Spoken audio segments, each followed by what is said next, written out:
Good morning, YouTube. So we're here in the Ninja. And I wanted to make... Okay, so basically I got rid of the Rebel a lot faster than I thought. I only made one video on it. To you guys it was one video, but I actually had that bike for about 8 months, 9 months. I put about 350 miles on it. So I wanted to make a video on why I got rid of it so soon after only like 350 miles. There's a couple of reasons, which I'll go over, that kind of segued me into getting rid of it. So let's just get into it. The first reason that I got rid of it was because of the power. Now I know everyone's gonna say, oh, like it's supposed to be an underpowered bike and blah blah blah, and I understand that. But hold on.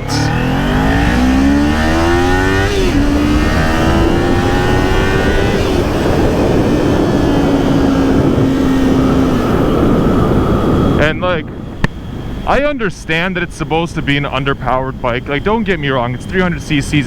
There's not much there. I get that. The problem is, okay, like I said before, there's like a bike for every person. People say like the Rebel's a great beginner bike, and they're not wrong. You know, it's a great beginner bike for like the right person.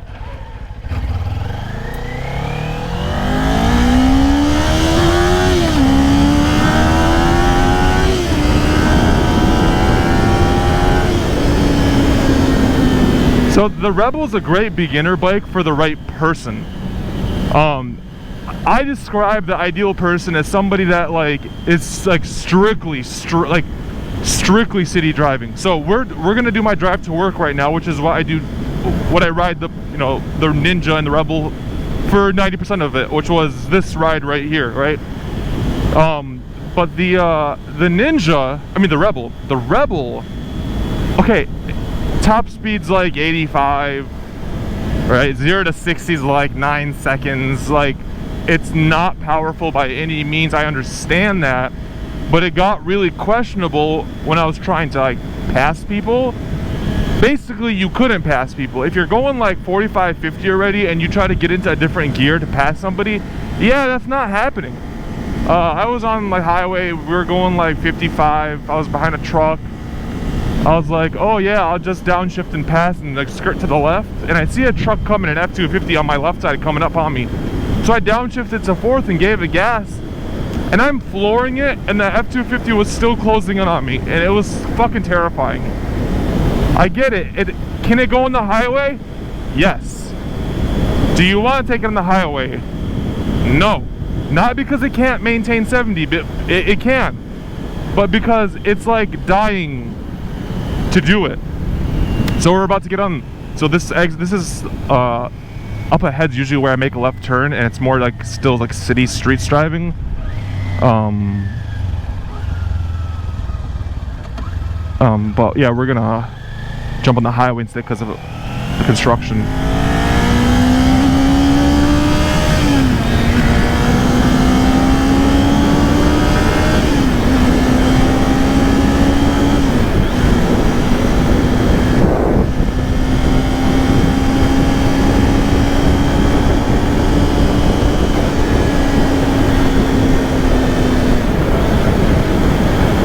So we're currently cruising at like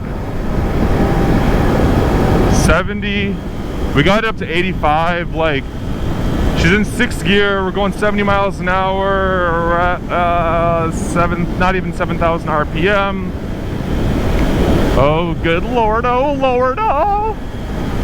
You know what I mean? So like, it can do the highway and not complain. And like, it has passing power that if I needed to, like, if I'm going 70 and something happened, I can pass. Like in the MSF course, if you took it, they always say like, oh, like slamming on the brakes isn't always the best option. Sometimes you're just gonna need to like skirt around somebody or like just accelerate past somebody. And in the Rebel, especially like when you're already going 50, you know, that might not always be the the option you want to try to skirt around somebody, right? But this thing, like, man, this thing just goes. So yeah, power, it was low-key kind of dangerous for me. Like, again, you just saw, like, sometimes I do a little stint where I have to get up to speed, and I want to be able to know that when I do that stint, I have passing power, I have power to, like, merge and all that stuff. The best way I put it is that little Rebel did 0 to 60 in about 9.5 seconds. That's like Corolla Prius territory. This Ninja 400, again, I know it's a sport bike, but the difference is huge. It does it in 4 seconds. You know what does 0 to 60 in 4 seconds? A Camaro SS. And it's more like you can do 0 to 60 in a Corolla on the highway because you're a car. You know, more people are gonna see you. You're not worried about, like, there's less to worry about because, again, you're in a car. You have all the cars surrounding you to protect you if something happens. The motorcycle, you don't have that, so you have to work around with what you have. So it was always kind of questionable for me. The second thing that I was not too fond of was the buzziness from the little one-cylinder. Again, I know it's a one-cylinder, I understand that, but cruising, like, you either have two options. You cruise at like 45, 50, and you keep it in 4th gear and it's power band and you're buzzy, right? Or you pop it in 6th gear, you're out of the power band, but it's smoother. Like, I would take on this ride to work, and when I got off of it, my hands were still, like, shaking. Like, everything was still shaking.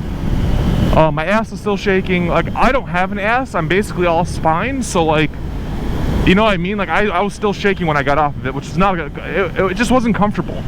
You know what I mean? Like, just wasn't comfy. And people were like, oh, like, not from, like, to solve the buzziness, but, like, to solve the comfort wise, you can get, like, a more comfortable seat, for example. Ooh, I'm still learning how to turn on this. And that's true. I can get a more comfortable seat, that's fine, right? But, like, you know, those Corbin seats and all those, like, Mustang seats, they're what, $300, $400, $500. By the time I spec out that bike to make it, like, more comforting for me and, you know, whatever, like, you're basically at a, what's it called? You're basically at, like, you could just upgrade it to a 500 for not much more, especially if you're buying it new and you're paying all the fees, especially with today's prices. You could have just got a 500 and called it a day. You know what I mean? And I'm strictly only talking about the 300. I'm not talking about the 500. The 500 solves a lot of the problems I had. So that's good. But I'm just talking about the 300. Ah, damn it, Lincoln. So yeah, that was the second issue. It was just the buzziness. It just wasn't comfortable. It, like, come on, she's not even paying attention. Come on. That's why I tried to go around her.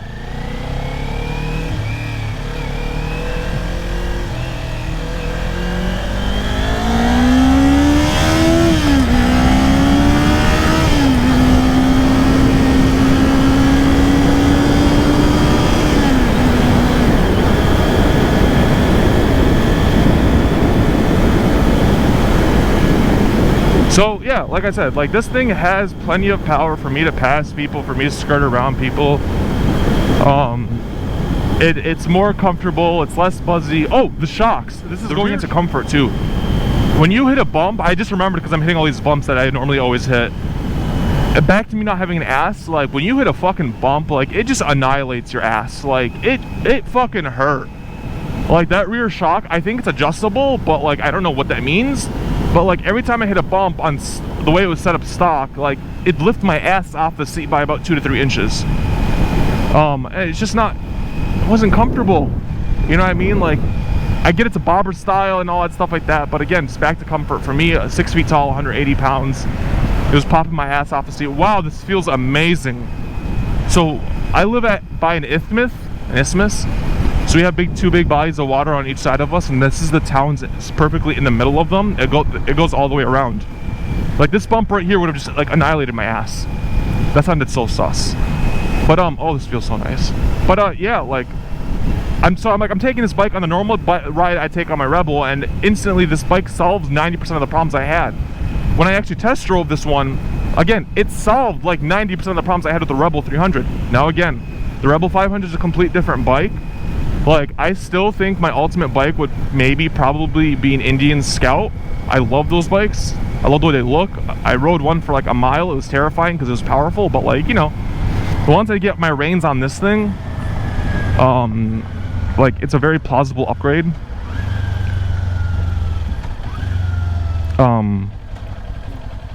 But yeah, that was the other issue, was just like the comfort. And now everyone says, oh, it's a great beginner bike. Again, it's for people that live on European back roads, or like they know they won't have to take the highway. They know they won't have to.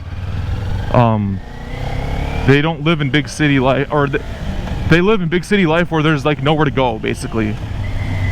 Right? For me, it wasn't working. I needed to actually like pass people, and if I had to jump on the highway, jump on the highway.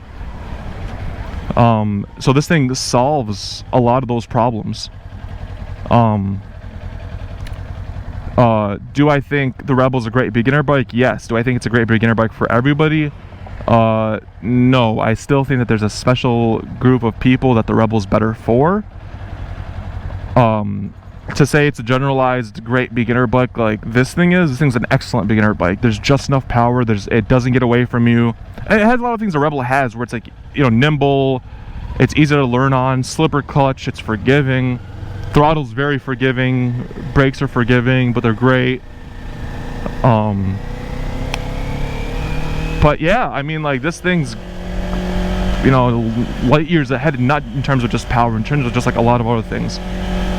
There's also a lot less shifting that I need to do when I'm riding this thing versus the Rebel. I can keep this thing in first gear and just, you know, cruise at, you know, 15, 20, 25, and not have to keep, you know, flinging the shifter when I know I'm going to be slowing down anyway soon. And the Rebel, I'd have to keep shifting because, I mean, it can hold it, it's just shaking you the whole time. You're going like, you know, 15 miles an hour and it feels like it's going to die. It's like screaming its lungs out, and there's no RPM gauge. I don't know if I'm like, how high I am. I don't know if I'm at like 6,000 or 7,000 RPM out of 9 and just, you know, obliterating it.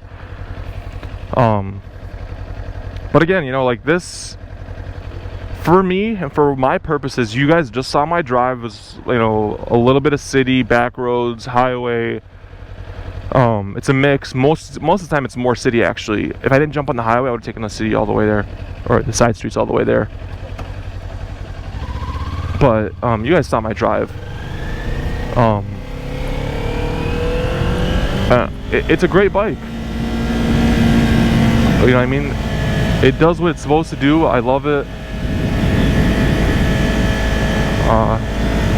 Like this, I'd be pulling into this parking garage right now if I was heading to work.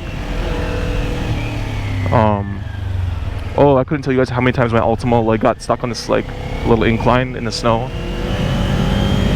There's a coffee shop I want to go to, but I don't know where it is. I've never actually taken this route to get there. But yeah, thank you guys for watching. Like I said, I love the Rebel. I'm gonna make a video on why I like the Rebel. This is only a short video on why I got rid of the Rebel. I'm not bashing it. I'm not saying it's like shit or anything like that. I'm just saying that this is why the Rebel, after only like 350 miles, didn't meet my needs. And why this Ninja checks off all the boxes for me. So yeah, again, thank you guys for watching. If you guys have any questions about the Ninja or the Rebel, let me know in the comments. The Rebel video and the Ninja video, they're both doing pretty well. They're doing a lot better than I thought they would initially, so that's good. We're gaining momentum.